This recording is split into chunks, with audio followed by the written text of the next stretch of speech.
Heard what Paul McMullen said. What do you make of the newsroom culture?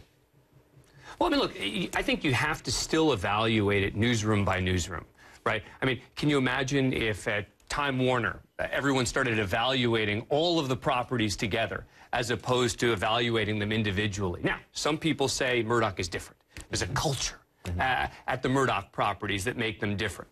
That may or may not be the case, but as a legal matter, you've just got to evaluate it separately.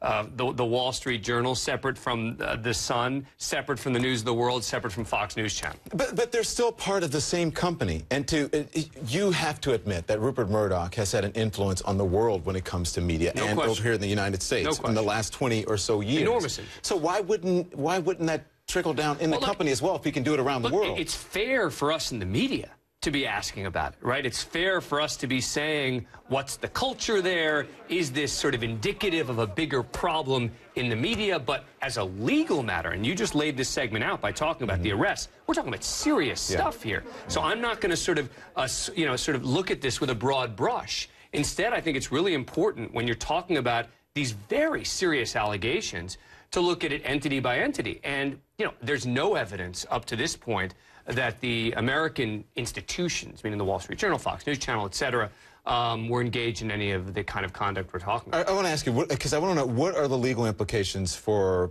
that culture, for Rupert Murdoch, for Rebecca Brooks, for Andy Coulson, for anyone who's going to testify? What are the implications? Again, I'm going to look at it person by person, which is some of the British leaders of the organizations are facing some serious allegations. And James Murdoch, the son as well. Well, he's a separate issue. Let me first talk about the people who are directly responsible, which is that they're facing allegations with regard to intercepting communication, hacking, phone hacking.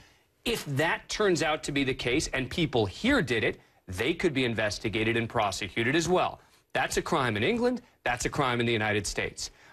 The bigger concern, I think, for the empire as a whole is that the U.S. authorities are now investigating, the FBI is investigating with regard to 9/11 victims, but there are also federal laws that basically prevent an organization from paying off foreign officials. So usually it means paying off for a contract, right? You want to get a special contract with a foreign government, you can't effectively give them bribes, or you'll be prosecuted in the United States. There's some saying that that law could be used to prosecute News Corp here in the United States, but I think that to do that, there's going to have to be some knowledge on the part of the U.S. officials that this was going on. And you heard in your